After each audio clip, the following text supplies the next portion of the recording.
you found it difficult to stay carnivore when you're eating out and stuff, and have to say things like, all right, like I want two burgers, but don't charge me for two burgers, like he's like all this kind of stuff.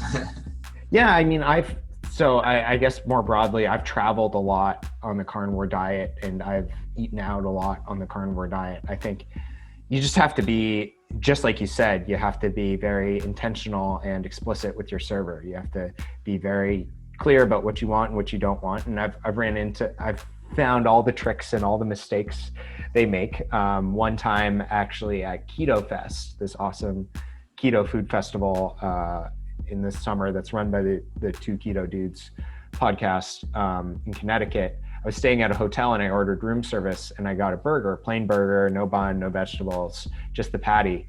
And I got really sick that night and I found out they made it with breadcrumbs. Oh yeah. Just a burger, you would think you're safe, but you're never safe. So, I go to a restaurant and I say, I just want this, just the meat, no sides, no sauce, no vegetables, nothing, no bun. Yeah. You be very clear about what you want, and pretty much every place can accommodate you.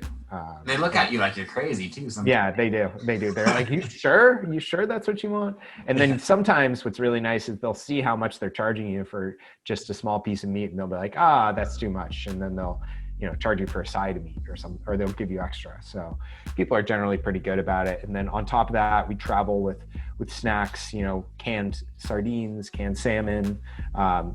Some of these companies like Carnivore Snacks are awesome for having prepared jerky and foods like that.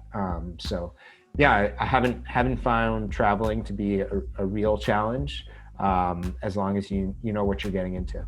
Yeah. You have pork rinds. What about pork rinds? You ever snack on those? Yeah, pork rinds are great. Love pork rinds. Yeah. So it doesn't sound like you track your macros. Yeah, so I've done it from time to time. I think a lot of carnivores who track their macros are lying to themselves because you really can't. The amount of marbling and the amount of fat on a steak is so incredibly variable. If you enter in strip steak or T-bone steak to any macro app, it's going to be wrong. I mean, you might be close, you might be there on average, but every single steak is different. It's all unique. And then how you cook it greatly can alter the fat content. If you grill it versus sear it very quickly, a lot of the fat cooks off.